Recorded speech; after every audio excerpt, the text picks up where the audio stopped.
According to local legend, King Solomon and his bride once traveled to Hindustan on a flying throne carried by genii. Wishing to grant his bride one final look at her home, Solomon ordered the spirits to scoop a stand out of the mountain's summit. This became the Takht-e-Sulaiman, the throne of Solomon. For the tribes of the frontier, the peak was a sacred site of pilgrimage.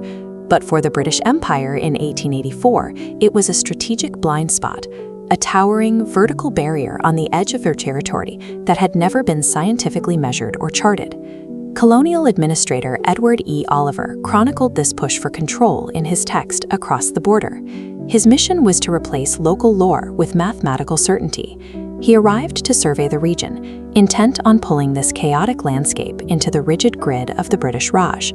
But capturing the terrain was only half the struggle. To secure the border, the British had to manage the people who lived there, tribes whose social structures and survival tactics were defined by the extreme heights they inhabited.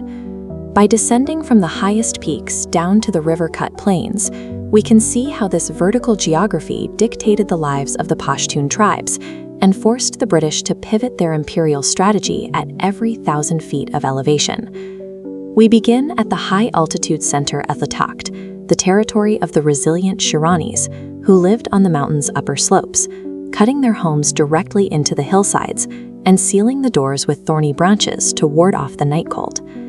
The Shiranis operated as a fierce democracy, often ignoring centralized chiefs or traditional tribal councils entirely. Unlike neighboring tribes, a Shirani father provided a dowry to his daughter's husband rather than receiving a price for the bride. This lack of a central authority made the tribe difficult for the British to manage. When the Shiranis raided border villages, the British responded with an economic blockade in 1883, cutting off the tribe's access to the essential trade goods of the plains. The blockade served a specific imperial purpose.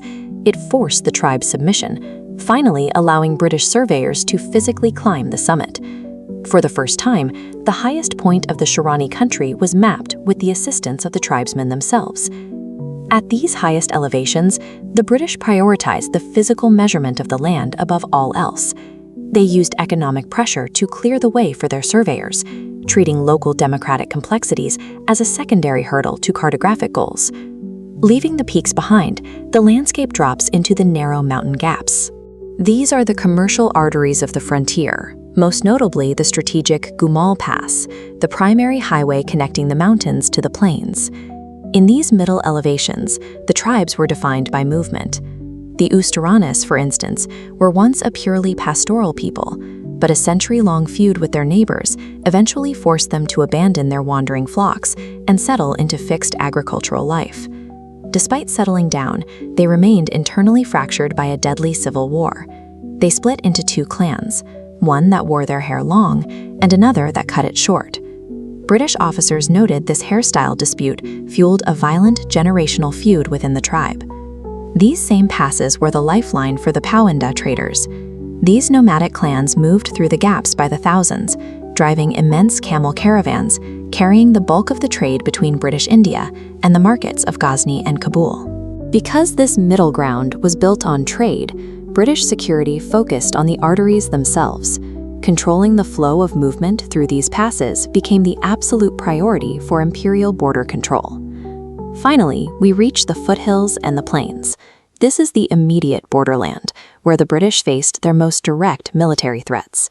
This was the domain of the Masood Waziris.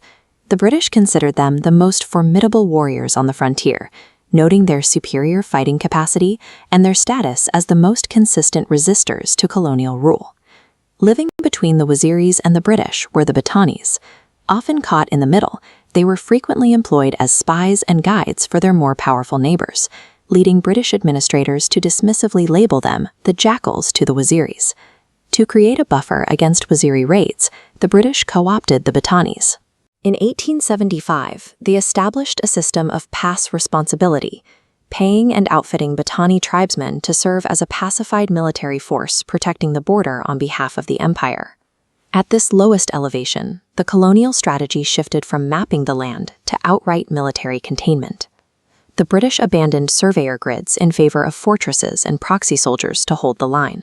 Edward Oliver envisioned a total transformation of this landscape. He proposed turning the sacred summit of Solomon's throne into a British sanitarium and forest resort, while turning the Gumal Pass into a permanent route for military railways. His blueprint was the classic civilizing mission, an attempt to erase tribal independence by overlaying the region with British infrastructure, laws, and economic systems. But while the British could map the peaks and pave the passes, they never managed to dismantle the social fabrics of the tribes. The colonial administration eventually left, but the core tribal identities and democratic structures remained intact. Today, Oliver's Manual for Conquest serves a different purpose. It acts as an accidental time capsule, recording the marriage customs, hair-length feuds, and resilient independence of a people who refuse to be fully categorized. The vertical frontier of Dera Ismail Khan ultimately proved too steep for permanent imperial control.